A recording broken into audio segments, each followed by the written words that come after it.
قرآن کریم کا ایک مختصر سا حصہ اس وقت پیش نظر ہے، کل بھی وہی پیش نظر تھا۔ اس کفہانیہ انداز میں، سوالیہ انداز میں حق تعالی نے فرمایا، کیا لوگ یہ سمجھ بیٹھے ہیں کہ بس مومن کہلائیں گے اور کامیاب ہو جائیں گے؟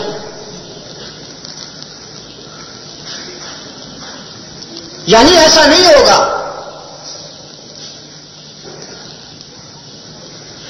جو ہمارے پیار کے سفر پر چلے گا، جو ہماری دوستی کا دعویٰ کرے گا، وہ آزمایا جائے گا، کھرا ہے یا کھوٹا ہے، سچ کہہ رہا ہے یا سیاست کر رہا ہے۔ یہ اس کے مفادات کا سفر ہے یا عشق کا سفر ہے؟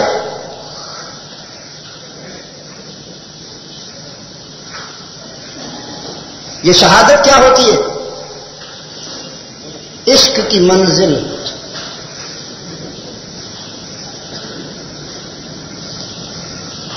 یہ منزل عشق پہ جاگائے عشق کے راہ نورد جب یہاں پہنچتے ہیں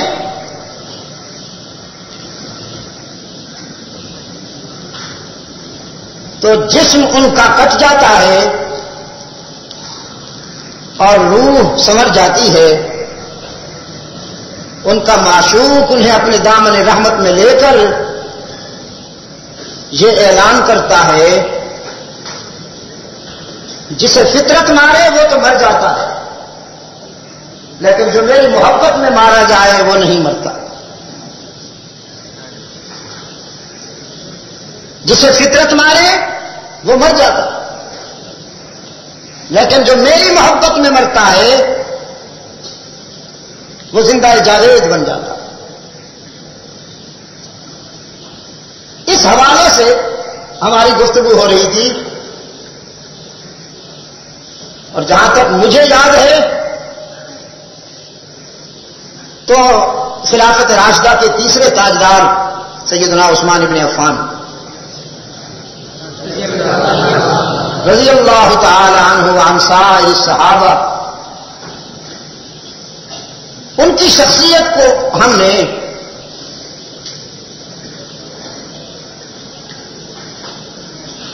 سامنے رکھ کر اللہ کے رسول صلی اللہ علیہ وسلم کا یہ قول کہ میں اعلان کرتا ہوں عثمان کو دنیا کی کوئی بات جنت کے داخلے سے نہیں روک سکے گی۔ اس پر میں نے پوچھا تھا، اللہ کے رسول کے اس فرمان کے بعد سیدنا عثمان ابن عفان کے جنتی ہونے میں کوئی شک نہیں۔ اللہ کے رسول صلی اللہ علیہ وسلم نے جن جن خوش نصیبوں کو دنیاوی زندگی میں جنت کی بشارت دے دی وہ سب یقینی جنتی ہیں۔ سیدنا ابو بکر صدیق، سیدنا فاروق اعظم، عمر بن خطاب، سیدنا عثمان ابن عفان، سیدنا علی المرتضیٰ اور باقی سب، وہ سب یقینی جنت۔ سیدنا عثمان ابن عفان رضی اللہ تعالی عنہ کی یہ انفرادی سعادت ہے کہ انہیں کئی مرتبہ نطق رسالت سے جنت کی بشارت ملی۔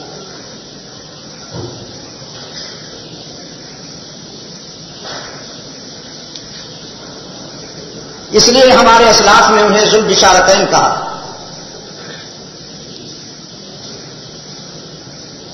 انہوں نے اللہ کے رسول صلی اللہ علیہ وسلم کے ہاتھ پر 2 مرتبہ بیعت کی، انہیں ذو البیعتین کہا۔ انہوں نے 2 مرتبہ ہجرت کی، ذو الہجرتین کہا۔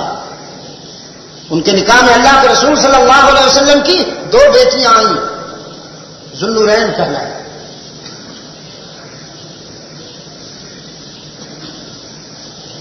ایک جملہ رات کی گفتگو میں یہ بھی آیا تھا کہ فطرت کی یہ ادا بھی قابل غور ہے کہ جو جتنا عظیم ہے اتنا مظلوم، عظمت کے لیے مظلومیت شرط۔ آپ نے اگر کسی کی عظمت کا اندازہ کرنا ہے تو دیکھیے کہ وہ مظلوم کتنا ہے۔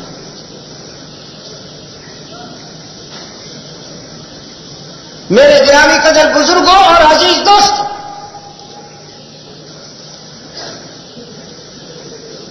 ایک ہے سیدنا عثمان ابن عفان کے احسان کا سفر. میں نے رات بھی عرض کیا، امت تا حشر ممنون ہے اس شخص کی کہ مسجد نبوی کی توسیع میں ان کا روپیہ کام آئے. ممنون ہے امت تا حشر اپنے اس محسن کی کہ جنہوں نے زر کثیر سے مدینہ طیبہ میں میٹھے پانی کا کنواں خرید کر کے اس امت کے لیے وقف کیا. اور ممنون ہے یہ امت اس شخص کے احسان کی کہ جس نے قائد اسلام صلی اللہ علیہ وسلم اور فرزندان اسلام کی زندگی کے ہر اس موڑ پر ایثار کیا، قربانی دی کہ جہاں کوئی دکھ کا تصور آیا.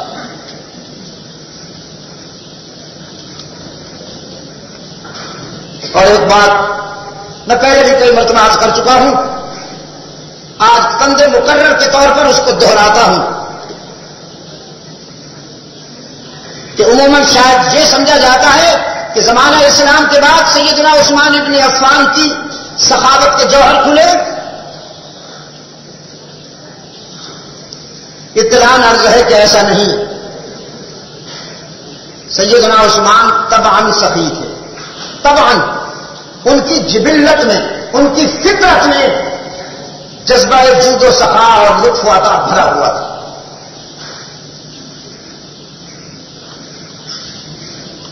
یہی وجہ ہے کہ زمانہ اسلام سے قبل بھی مکہ میں سیدنا عثمان ابن عفان کی سخاوت کا ابر کرم ہر گھر پہ برستا،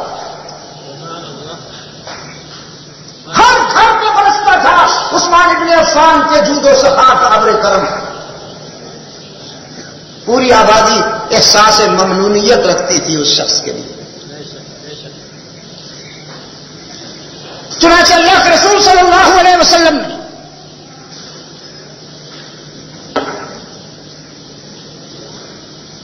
ہجرت کے 6 سال جب مشرکین مکہ نے اللہ کے رسول صلی اللہ علیہ وسلم کا داخلہ مکہ کے بلدیاتی حدود میں بند کیا، قومی سطح کا ہنگامی اجلاس بلا کر اپنے حلیف قبائل کو جمع کیا.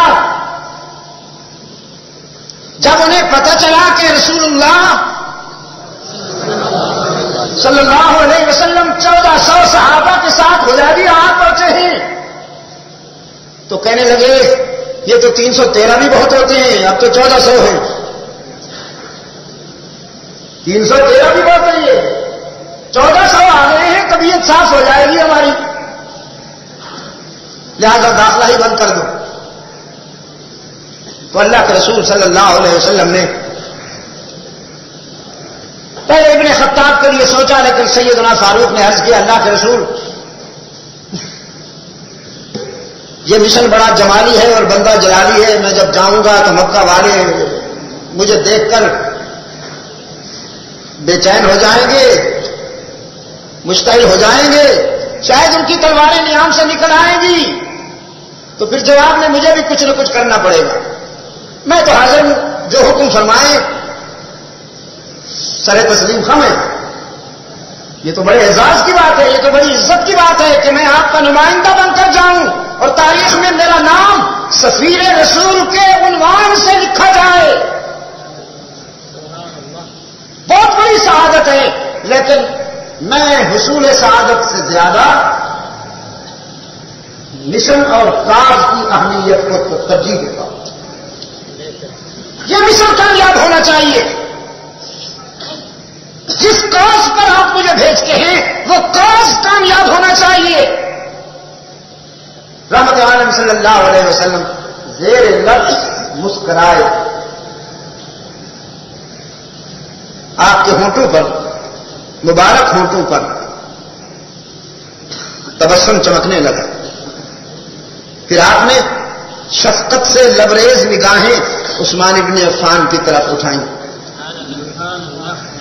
فرمایا عثمان تم جاؤ اس مشن کے لیے، میرے سفیر بن کر جاؤ، میرے نمائندہ بن کر جاؤ، اور مکہ والوں سے کہو ہم لڑنے نہیں آئے، ہم کسی فوجی پروگرام کے تحت نہیں آئے، ہم تو بیت اللہ کی زیارت کے لیے آئے ہیں، آپ جائیے مکہ والوں تک میری بات پہنچائیے۔ سیدنا عثمان بن عفان آئے مکہ میں، جو ہی مکہ کے شہری حدود میں قدم رکھا پورا مکہ جمع ہو گیا۔ ہمارا محسن آ گیا، ہمارا وہ محسن آ گیا جس کی پوری زندگی میں کبھی کسی کی دلازاری نہیں ہوئی۔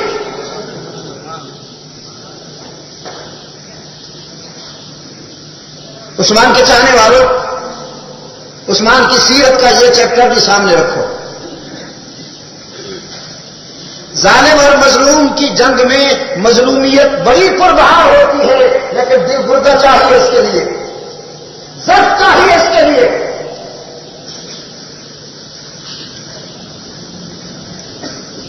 اپنے قاتلوں سے خطبے میں جو انہوں نے آخری خطبہ ارشاد فرمایا تھا، انہوں نے دعوت فکر دیتے ہوئے کہا تھا کوئی ثبوت ہے تمہارے پاس تو لاؤ، میں نے پوری زندگی میں کسی کو قتل کرنا، کسی کو تھپڑ مارنا تو دور کی بات ہے، اگر میں نے کسی کو بدزبانی کی ہو یا گالی دی ہو تو ثبوت لاؤ۔ میں نے کبھی کسی کی دل آزاری نہیں کی۔ پورا مکہ جمع ہو گیا، ہمارا محسن آ گیا جو آنسو پوچھ لیا کرتا تھا ہمارے، جو ہمارے دکھ اپنے دامن میں ڈال لیا کرتا تھا، جو ہمارے غم اپنے دامن میں ڈال لیا کرتا تھا اور اپنی خوشیاں ہمارے گھروں میں تقسیم کر دیا کرتا تھا، وہ عثمان آیا۔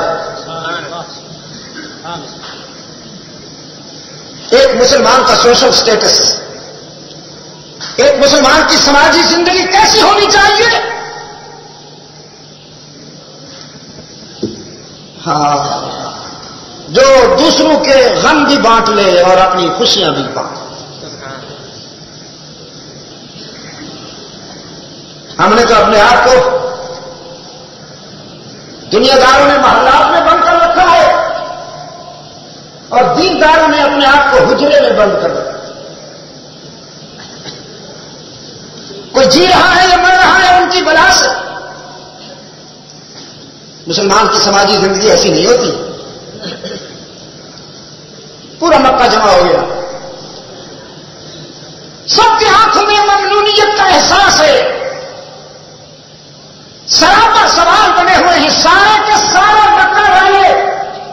بولو عثمان ہم آپ کی کیا خدمت کریں، تو ہمارا محسن ہے نا، ہم تیرے نمک خوار ہیں نا، بولو ہم کیا خدمت کریں۔ سیدنا عثمان بن عفان رضی اللہ تعالی عنہ فرماتے میں کسی ذاتی مقصد کے لیے نہیں آیا اور نہ میں یہ چاہتا ہوں کہ تم میری خدمت کرو، میں تو اپنے آقا اور اپنے قائد کا نمائندہ بن کر آیا ہوں۔ میرے قائد کا فرمان یہ ہے ہم زیارت بیت اللہ کے لیے آئے ہیں، لڑنے کے لیے نہیں آئے۔ تم نے ہمارے راستے میں رکاوٹ کیوں کھڑی کر دی؟ ڈرتے کیوں ہو؟ ہم تو بیت اللہ کا طواف کریں گے، زمزم پیئیں گے، ملتزم سے لپٹ کر دعائیں کریں گے اور بیت اللہ کی زیارت کے دوسرے تقاضے پورے کریں گے اور آرام کے ساتھ واپس چلے جائیں گے۔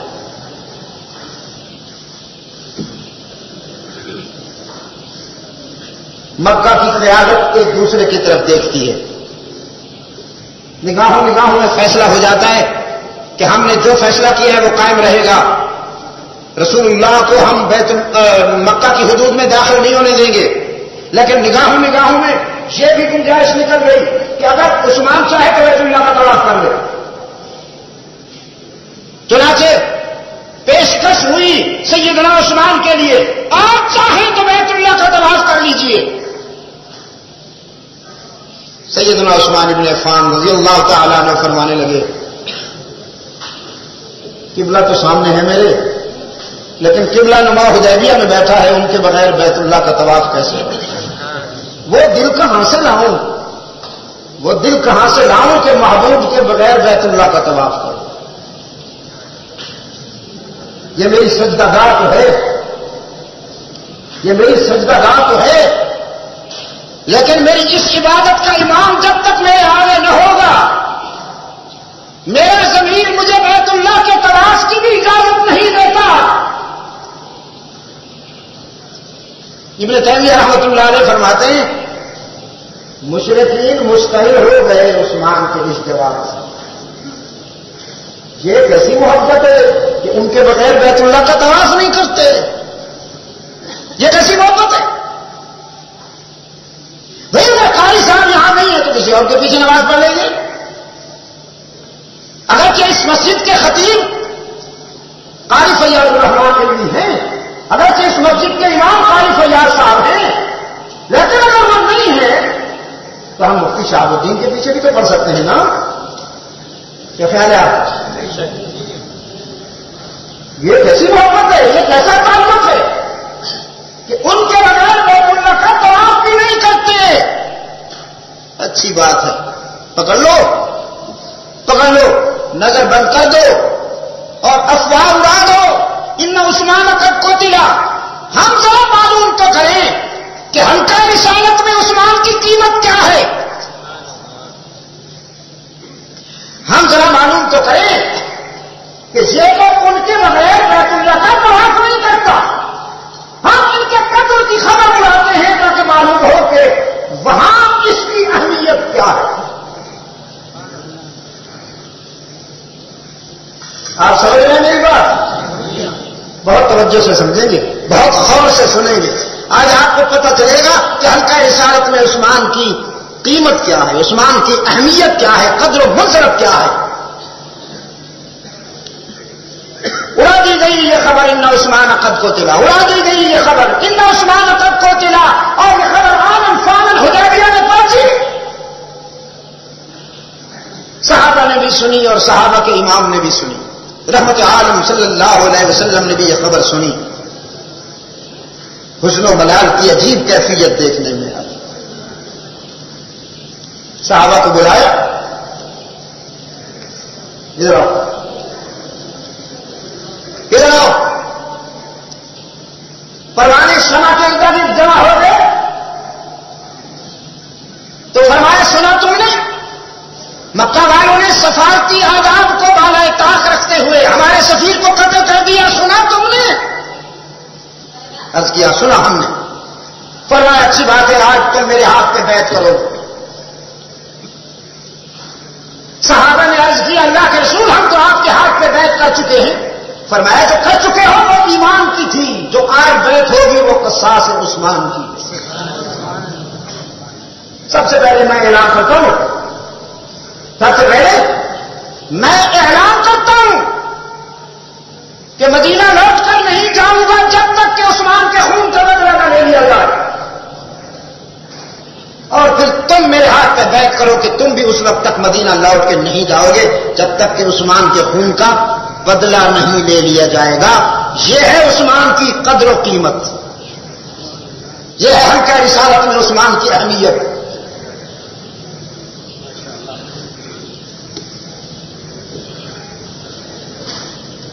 ارباب المدارس، اگرچہ یہ عثمان کی انفرادی شہادت ہے پوری انسانی تاریخ میں کہ صرف یہی ایک انسان ہے جس کے نکاح میں کسی پیغمبر کی دو بیٹیاں آئیں، کوئی اور انسان پوری تاریخ میں، انسانی تاریخ میں آپ کو نہیں ملے گا جس کے نکاح میں کسی نبی کی دو بیٹیاں آئی ہوں، صرف عثمان منفرد انسان ہے کہ اس کے نکاح میں اللہ کے نبی کی دو بیٹیاں آئی، اور نبی بھی امام الانبیاء والمرسلین، وہ نبی کہ جس کے محاسن میں ساری نبوتیں سمائی ہوئی،